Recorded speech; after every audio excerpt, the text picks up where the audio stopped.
Assalamualaikum warahmatullahi wabarakatuh.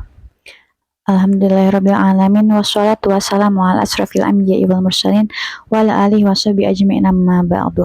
Pertama-tama dan yang paling utama, marilah kita panjatkan puja dan puji pada zat Allahu Rabbi. Salawat beserta salam semoga selalu tercurah limpahkan pada Nabi besar Muhammad SAW. Yang saya hormati Ibu Solihatun Fitriah SS MPD, pengampu mata kuliah Al-Quran Hadis. Pada kesempatan kali ini, izinkan saya untuk menyampaikan atau memaparkan materi bertema dakwah kepada mereka sebelum kepada orang lain. Sebelum memasuki poin inti, saya akan memberitahu kalian apa sih itu dakwah. Dakwah itu berasal dari bahasa Arab, yaitu da'a, yad'u, dakwatan, yang artinya mengajak, menyeru, ataupun menyampaikan. Nah, tujuan dakwah itu untuk mengajak atau menyeru orang-orang pada jalan Allah Subhanahu wa Ta'ala.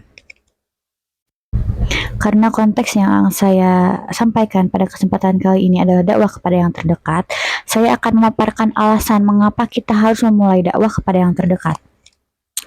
Orang yang terdekat itu seperti keluarga, kerabat, dan sahabat. Kenapa sih harus dimulai dari mereka? Karena kita dan mereka mempunyai hubungan yang emosional. Ketika kita memulai dakwah pada mereka, terlebih dahulu akan menimbulkan hal-hal yang eduktif gitu, dapat diterima oleh mereka sebelum kita melakukan dakwah kepada masyarakat luas. Nah, agar kalian percaya dengan argumen yang saya berikan, saya akan memberikan landasan Al-Quran mengenai perintah dakwah kepada yang terdekat.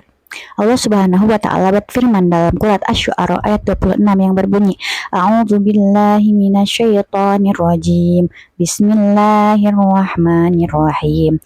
Wa anzir ashiratakal aqrabin. Ayat ini menegaskan bahwa dakwah itu harus dimulai dari keluarga. Rasulullah SAW diperintahkan untuk memperingatkan kerabatnya terlebih dahulu sebelum memulai ataupun menyebarkan dakwahnya pada masyarakat luas.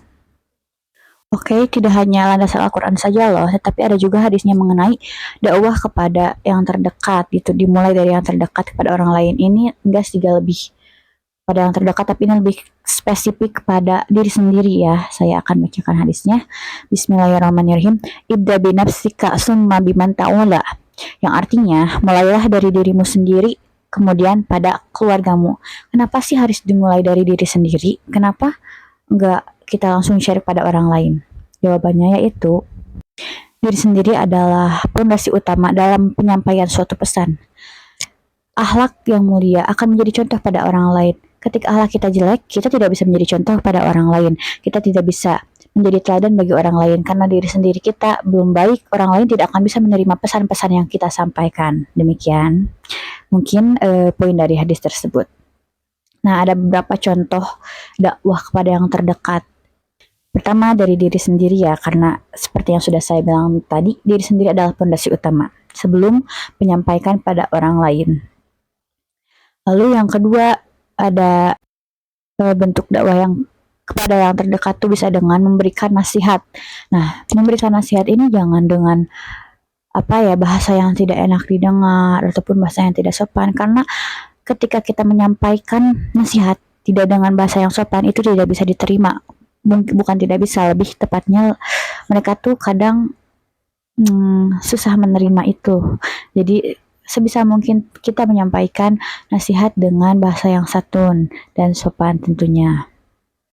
3, kita bisa memulai dengan mendoakan keluarga.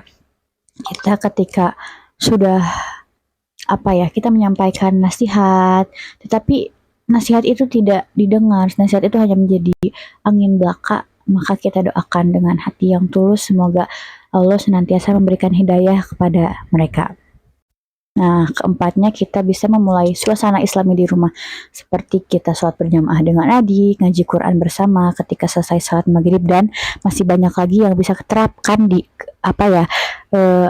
terapkan di dalam rumah. Itu hal-hal baik masih banyak banget yang bisa kita terapkan. Nah, dakwah di dalam rumah itu dilakukan dengan tindakan nyata, bukan hanya sekadar ucapan seperti yang sudah saya ucapkan tadi. Kita mengajak adik-adik kita untuk ngaji, kita mengajak keluarga kita untuk sholat berjamaah, dan banyak lagi yang lainnya ya teman-teman. Oke, saya mungkin lupa menyampaikan ini di depan. Jadi dakwah itu tidak hanya dengan lisan aja, tidak hanya dengan kita ke panggung, memegang mic, kita menyampaikan pada audiens banyak. Dakwah itu ada 3 ya, 3. Pertama dakwah bil kalam, yaitu dengan ucapan, atau bilisan, yaitu dengan ucapan yang tadi saya sampaikan. Kedua bil kalam, dengan sebuah tulisan, artikel, dan ketiga bil hal. Nah, yang saya maksud bil hal itu dengan tingkah seperti yang telah saya paparkan tadi, mengajak sholat, mengajak ngaji, dan lainnya. Sekian materi yang dapat saya sampaikan. Mohon maaf karena mungkin masih banyak sekali kesalahan dalam video ini, karena ini suatu pembelajaran ya bagi saya. Semoga walaupun dengan segala kekurangan yang saya punya, masih ada hikmah ataupun materi yang dapat diambil dalam video saya kali ini. Wabillahi taufiq wal hidayah. Wassalamualaikum warahmatullahi wabarakatuh.